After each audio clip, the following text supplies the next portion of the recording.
in this case, there's been a little bit of an albatross down there. Why is that? I'm going to tell you, sometimes you get off the plane, right, and you open that door, and that humidity hits you right in the face. No like, question. Bang! And you're like, wow, it's a little steamy down here. It's a little hot. And if it's late in the year up in New England, it's like 40 degrees, a little chilly. You can't replicate that humidity. You can't at all. And I'm not saying, it's not an excuse, the weather. But at the same time, when you're in warm-ups and you're trying to rip your pads off, it's not a good thing. Well, I kid you, and I don't want to call it an excuse, but in other words, it does make a difference. The weather, the climate, the humidity, the weather, makes sense. Just like a dome team goes up to New England and it's really cold, it affects them too. So that's football. That's football. That's why they play the game, Rob. All right, speaking of football, we're going to kick off week 2 tonight. It comes quick. These Thursday nights come quick. They really do. And tonight it's the Bucs and the Panthers. The big thing here is that both of these teams are hoping to avoid an 0-2 start.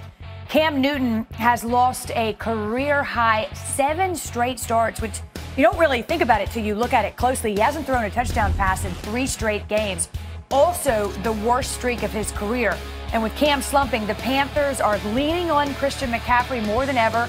He accounted for 75 more yards than the rest of the team combined last week. And then there's Jameis, who has to stop being a turnover machine. He's lost 12 straight starts on the road, one shy of tying the longest streak in Bucs history. None other than our Ed Werder, who we've extricated out of Dallas and sent to Charlotte, is covering this game tonight. And both quarterbacks said have plenty to prove given the way things started on Sunday. I know you've spoken with both coaches. What are the expectations? Yeah, Wendy, in the NFL, losing creates questions, and because of that, few quarterbacks have inspired more skepticism and doubt than Cam Newton and Jameis Winston. It's possible no other player in the league has as much pressure on him as Winston, playing in the final year of his rookie contract. He comes into tonight with a 12-game road losing streak, the longest among current NFL starters. And in his Week 1 debut under Bruce Arians, Winston threw 3 interceptions, 2 returned for touchdowns. I spoke to Arians a short time ago, and while saying the turnovers have to stop, he exonerated the quarterback on 2 of the errant throws and shared the blame for the others, saying he had the wrong personnel in the game. I asked him what advice he's given Winston for tonight, and he said, quote, just keep slinging it. Throughout the NFL, there's also great curiosity about Newton, who had off-season shoulder surgery and suffered a sprained foot late in the preseason. On this same field just 5 days ago against the Rams, Newton threw 38 passes, only 1 traveled more than 20 yards downfield. He also ran 3 times for -2 yards. The first time in his career he's had negative rushing yardage. Head coach Ron Rivera told me Newton was bothered more by his sprained foot and the loss of practice time before week 1 than any lingering shoulder issues. Newton took all the practice snaps this week, Wendy, moved well. Rivera telling me, quote, I feel good about him and what he's done to get himself ready to roll. Ed, thank you. We'll talk more about this game tonight in our Domino's pregame headquarters. Okay. And look, it doesn't surprise me, Rob, really, that there'd be a little more concern about that foot injury. That was my expectation, early on than the shoulder surgery that seemed to be progressing pretty well. But when you saw Cam last week and you look ahead to the, let's say, first month of the season, do you have concerns? Well, we all know Cam Newton as, Superman, running out of the pocket, making a lot of plays. And as you get older in the NFL, you don't have what you had your first 5 years, right? You have to change. And I think that he has to change and be more of a pocket quarterback. You look at the damage that you take over the years of just the big hits and getting outside of the pocket and taking some of those hits. It's not what you want as a quarterback to play 10 plus, right? And as a running quarterback, those guys wear out quick. And the longevity of his career is going to come down to him being accurate in the pocket. But on top of that, having 2 shoulder surgeries, I've had one myself. I know how hard it is, and that was on my left shoulder. I wasn't even throwing, it was hard. So to have 2 surgeries on your throwing shoulder, it's tough. So maybe that's why the first week he wasn't throwing the ball too deep, because he doesn't have the strength there to get the ball down the field. Well, I know we've been having this same conversation, honestly, about Cam Newton and adjusting things and throwing more from the pocket for about 3 or 4 years now. I'm not sure. We'll see. But I agree there's some rust. And we picked up where he left off. He didn't throw it down the field late last year either. So having said that, what's the key to tonight's game? I think the key for the Carolina Panthers is Christian McCaffrey. Is getting him the football in all the ways that they can. And obviously he's a person or a player that can line up anywhere and get it done. I mean, you look here, the little misdirection screenplay. Last time they played the Bucs, he's hurdling guys. He's making things happen all over the football field, whether it's at the running back position, whether they put him here, kind of coming out the backfield, running an angle route on that linebacker, and just making big plays happen. Christian McCaffrey is the X factor for this team, and as long as he's getting the ball and getting those touches early to get him warmed up and acclimated to the football game, he'll be a tough cover for the Tampa Bay Bucks. He's a ball player, not to oversimplify, but man, he can play. JoJo, we know that this year is a referendum of sorts for Jameis Winston, playing in the final year of his rookie contract, as you heard Ed say. But we see more of those turnovers. You know, what's the word in Tampa Bay about trying to get that under control? Well, first of all, I actually covered the Bucs in their third preseason game when they played the Browns, and just talking to people down there, the thing that Bruce Arians said to this team when he first got there is, we're going to go as you guys go. How you want this season to go, you set the tempo. And the other thing was telling Jameis that you have to clean up the turnovers, and that definitely has been one of their number one keys coming into this new tenure for the Tampa Bay Buccaneers. So he definitely has to clean that up. But I think the good news for the Tampa Bay Buccaneers is that they have a lot of potential on defense with Todd Bowles as defensive coordinator for this team. I mean, they had a pick six to start off that game last week. Obviously didn't get to pin their ears back the entire game when you're in a hole, throwing a lot of interceptions. But remember, it's not only that they've got Todd Bowles, who is a defensive, good defensive mind in his own. I don't want to say it was coming out. I didn't want to flavor flave it. You know, but remember, they got Shaq Barrett. They've got Ndamukong Suh. They've got Sean Murphy. They've got Devin White. They had 3 sacks and 1 interception in that third preseason game against the Browns. So when that starting defense was in, they were clicking. I had to remind myself, Bowles is a defensive coordinator, and they were playing like it. So hopefully in this second preseason game, you'll be reminded that he's taking care of that side of the ball. Best D coordinator in NFL history. You heard it from JoJo.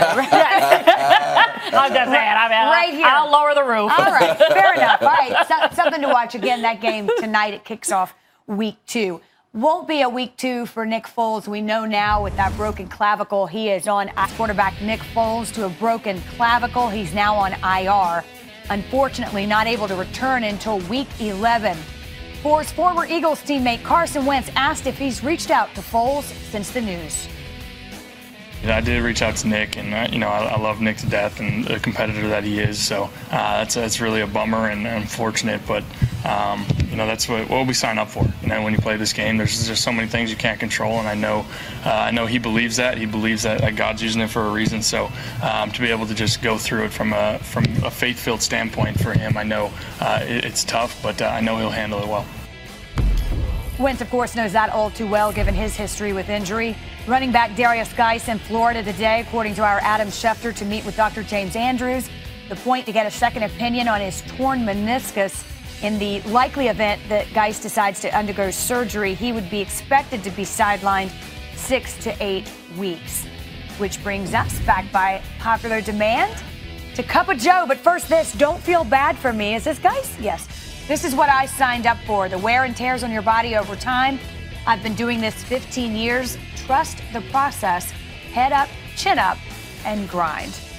And now we say hello to JoJo, who's here for a little Cup of Joe. She's got the news and notes, things you want to know. And we'll start right there with Darius Geis, as you heard, getting a second opinion. But where does that leave this situation and what we're looking at going forward? We'll talk a little bit about Darius Geis. Obviously, he has that surgery performed today with James Andrews. That's not going to be a good situation for him. He's going to miss some time. Adrian Peterson, who was actually a healthy scratch last week, now available to give them some run. But I also want to talk about Melvin Gordon, who we also reported is willing to stay out and miss several games to make his point to the Chargers. And really that would take him to at least week 10 or the Tuesday after week 10 so that he could still accrue and get the credit for the season. That means at least playing 6 games to do that. So really, Wendy, the question is, why is he willing to do that. And people saying, well, he had the $10 million at least on the table from the team.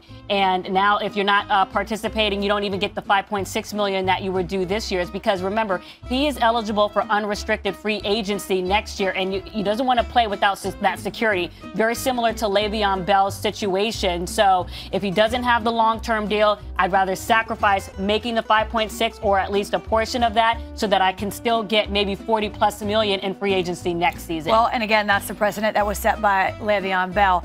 Let's talk about the Browns for just a minute because, it's a little unfair in one sense. The expectations were so high. But in large part because of that, when they lost and lost ugly, the panic flags, we started throwing the panic flags. What do you hear out of Cleveland? Well, remember, I covered that game. Yes, I did. I was there. There was a lot of hype. We were not expecting that. And I went in that locker room after, and I have to tell you, it was very unnerving after that 43-13 loss. I mean, you could feel it. Guys were stunned. They were embarrassed. It was very palpable. And I talked to defensive tackle Devereaux Lawrence, who I felt captured their failure and a mission for this upcoming week very well. He admitted to me, he said, Josina, it was very disturbing. And we were unfocused. It's a strong word. Disturbing is the word he used. We were unfocused and we were undisciplined. He said that coach told them, you never want to have more penalty yards than you do rushing yards. They had 182 rushing yards and 102 rushing yards. So that's never a good situation. So he said to me, Josina, what we have to do this week, what I'm hoping we do, is come in eager and ready to make corrections this week. And Rashard Higgins also told me that he felt like they passed more than they should have, that they should have run the ball. So we'll see if they'll make those corrections against the Jets. Obviously, they know now that Sam Darnold will not be playing. Freddie Kitchen said that, for us, actually, we have a lot more to worry about ourselves, evidently, than, worrying about who the Jets are playing or not playing. All right, fair enough. Again, because one of those two teams will have a tough Tuesday because they'll start 0-2. Yes. We'll see. Mm-hmm. How prepared is Dez Bryant in his comeback? Very interesting, right? There may be a team who needs a wide receiver eventually, and Dez Bryant had announced that he is preparing for a mid-October comeback. Now, I talked to his trainer, David Robinson, just to get an idea of how that's coming along. He said a couple of weeks ago, Dez Bryant really started to turn it up in terms of working on his footwork, his route running, trying to get the muscle memory going. He had taken July off from cutting and planting, that he looks like the old Dez, saying that Dez doesn't want to make the mistake that he did last year in terms of when he tried to come back for the Saints, feeling like he was more 70 to 80%, really wanting to make sure that he's 100%. And lastly, he told me that some teams have been expressing interest, but right now Dez Bryant would be interested in playing for the Saints, the Green Bay Packers, I believe the Baltimore Ravens, right out there, or the Carolina Panthers. So we'll see if they need his services anytime. To be continued. And in the meantime, I think there's some icing that I want to get into. JoJo's got something to take care of. We'll have the very latest on, no, we won't. We don't know what your fantasy teams are. We know what our fantasy teams are doing, but Matthew